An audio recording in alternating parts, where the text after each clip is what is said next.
السلام علیکم دوستو، تھنگز یو ڈونٹ نو میں خوش آمدید۔ آئلینڈ یعنی جزیرہ سمندر کے بیچ زمین کے چھوٹے سے حصے کو کہتے ہیں جو قدرتی مناظر سے بھرپور اور انتہائی خوبصورت ہوتے ہیں، جیسے ہوائی اور مالدیو آئلینڈز دنیا کے کچھ خوبصورت ترین آئلینڈز میں سے ایک ہے، جہاں لوگ اپنے دوستوں یا فیملیز کے ساتھ سیر و تفریح کے لیے جانا پسند کرتے ہیں۔ ان جیسے آئلینڈز ٹورسٹ کے لیے بہترین مقام ہیں، لیکن دنیا میں کچھ ایسے آئلینڈز بھی ہیں جہاں جانا خطرے سے خالی ہے۔ آج میں ایسے ہی دنیا کے کچھ خطرناک اور عجیب مسٹریز سے بھرے 8 آئلینڈز کا ذکر کروں۔ میری لسٹ میں نمبر 8 پر جو آئلینڈ ہے اس کا نام پلمیرا اٹول آئلینڈ ہے۔ دوستو، پلمیرا اٹول ہوائی آئلینڈز کے ساؤتھ میں واقع ہے اور امریکن اسٹیٹ میں آتا ہے۔ اس آئلینڈ کو شیطانوں کا آئلینڈ بھی کہا جاتا ہے کیونکہ ایسا مانا جاتا ہے کہ یہاں ڈیمنز اور جنات کا بسیرا ہے۔ کئی صدیوں سے اس آئلینڈ کے کنارے کئی پرانے بحری جہازوں کو حادثہ پیش آیا اور ان کا ملبہ آج بھی اس کے کنارے پڑا ہے۔ ایک اور بات جو اس آئلینڈ کے بارے میں ہے وہ یہ کہ اس آئلینڈ میں ایک خزانہ چھپا ہوا ہے اور اس کی حفاظت جنات کرتے ہیں۔ اب اس بات میں کتنی سچائی ہے یہ اللہ بہتر جانتا ہے۔ 1855 میں ویسل نامی ایک شپ اس آئلینڈ سے ٹکرایا تھا، لیکن جب ریسکیورز اس آئلینڈ پر پہنچے تو وہاں نہ تو شپ تھا اور نہ کوئی شپ کا کریو ممبر۔ اور ایسے ہی ورلڈ وار 2 میں اس آئلینڈ کو آرمی نے اپنے شپس کو رکھنے کے لیے استعمال کیا، لیکن سولجرز کو یہاں خوف اور ڈر محسوس ہوتا تھا اور وہ کسی شیطان کو نظر آنے کا بولتے تھے۔ نمبر 7 پر سنیک آئلینڈ ہے جو برازیل کے قریب واقع ہے۔ یہ آئلینڈ کئی نایاب پرندوں کے رہنے کی جگہ ہے۔ چونکہ یہاں بہت سے پرندے ہیں تو سانپوں کے لیے کھانے کی کوئی کمی نہیں۔ اسی وجہ سے یہ آئلینڈ سانپوں سے بھرا ہوا ہے اور یہاں جانا موت کو دعوت دینا ہے۔ اس آئلینڈ پر جانا منع ہے، صرف ایکسپرٹس ہی یہاں سانپوں پر اسٹڈی کرنے جاتے ہیں۔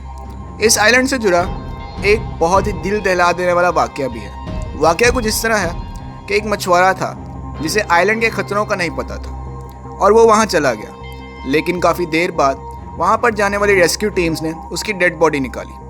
ڈیڈ باڈی خون سے لت پت تھی اور اس پر جگہ جگہ سانپوں کے کاٹے ہوئے نشان تھے۔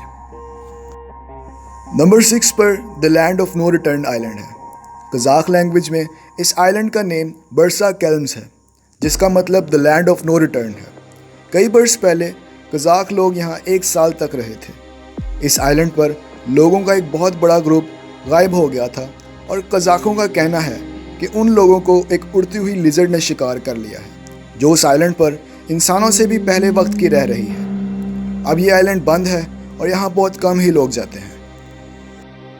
نمبر 5 پر میاکی جیما آئلینڈ ہے، جسے جاپان کا سب سے خطرناک آئلینڈ کہا جاتا ہے۔ اس آئلینڈ پر رہنے والے لوگ ہر وقت اپنے ساتھ گیس ماسک رکھتے ہیں کیونکہ اس آئلینڈ پر ایک ایکٹیو والکینو ہے، لیکن خطرہ والکینو کے پھٹنے کا نہیں بلکہ اس میں سے نکلنے والی زہریلی گیسز کا ہے۔ 1962 میں ایک بہت بڑا والکینک ایرپشن ہوا تھا جس کی وجہ سے لوگ اس آئلینڈ سے چلے گئے تھے، لیکن 2000 میں وہ اس آئلینڈ پر واپس آ گئے اور آج یہاں 2415 لوگ رہتے ہیں۔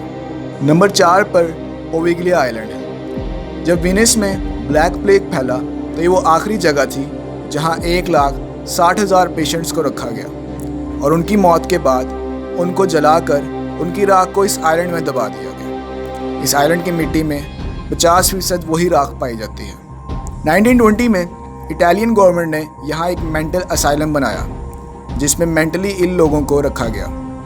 وہ لوگ یہاں پر روحوں اور جنات کو دیکھنے کا دعویٰ کرتے تھے۔ اسی اسائلم میں ایک ہیڈ فزیشین نے سیوسائڈ بھی کیا تھا، جس کے بعد یہ آئلینڈ بند کر دیا گیا اور اب صرف انٹرنیٹ پر ہی اس کی کچھ تصویریں پائی جاتی ہیں۔ نمبر 3 پر ہینڈرسن آئلینڈ ہے۔ اس آئلینڈ کے بارے میں بھی ایک بہت بڑی مسٹری ہے۔ اس آئلینڈ میں ایک غار کے اندر انسانی ڈھانچے ملے تھے اور اس غار میں نہ صرف ڈھانچے تھے بلکہ پتھروں پر کئی قسم کی تصویریں بھی بنی تھیں اور وہاں سے کئی اوزار بھی ملے تھے۔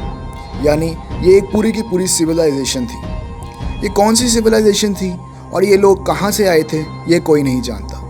آرکیولوجسٹ کا کہنا ہے کہ اس آئلینڈ پر 12ویں صدی سے لے کر 15ویں صدی تک لوگ رہتے رہے ہیں، لیکن حیران کرنے والی بات یہ ہے کہ اس آئلینڈ پر پینے کا صاف پانی بالکل نہ ہونے کے برابر ہے، تو کوئی وہاں رہ کیسے سکتا ہے۔ نمبر 2 پر بوویٹ آئلینڈ ہے۔ اس آئلینڈ کی سب سے خاص بات یہ آئلینڈ خود ہے۔ یہ دنیا کا سب سے اکیلا آئلینڈ ہے، یعنی دور دور تک اس آئلینڈ کے علاوہ اور کوئی آئلینڈ یا زمین نہیں ہے۔ اس کے آس پاس 31,46,000 اسکوائر مائلز تک اور کوئی آئلینڈ نہیں ہے۔ اسے 1739 کو کھولا گیا اور پھر 60 سالوں تک چھوڑ دیا گیا۔ 60 سال بعد جب ایک ٹیم آئلینڈ کا معائنہ کرنے آئی تو انہیں وہاں ایک بوٹ ملی، لیکن دور دور تک نہ تو کوئی ڈیڈ باڈی تھی اور نہ ہی کوئی شیلٹر۔ اب وہ بوٹ وہاں کون لایا اور وہ کہاں گیا، اس کا کوئی اندازہ نہیں۔ اور آخر میں نمبر 1 پر گوزو آئلینڈ ہے۔ یہ آئلینڈ مالٹا ریپبلک میں آتا ہے جو ساؤدرن یورپین آئلینڈ ہے۔ اس آئلینڈ پر مالٹا سویلائزیشن کا سب سے قدیم ٹیمپل اور مونومنٹس ہیں جو ایجپٹ کے پیرامڈ سے بھی 1000 سال پرانے ہیں۔ یہ دنیا کی کچھ سب سے قدیم جگہوں میں سے ایک ہے۔ دوستو، آپ کو ان سب آئلینڈز میں سے سب سے زیادہ کون سا آئلینڈ مسٹیریس لگا؟ نیچے کمنٹس میں ضرور بتائیے گا۔ اگر ویڈیو پسند آئی ہو تو لائک کریں، سبسکرائب کریں اور بیل آئیکن کو ہٹ کریں تاکہ ہماری نیو ویڈیوز کے نوٹیفیکیشنز پائیں۔ اپنا بہت خیال رکھیے گا۔ اللہ حافظ۔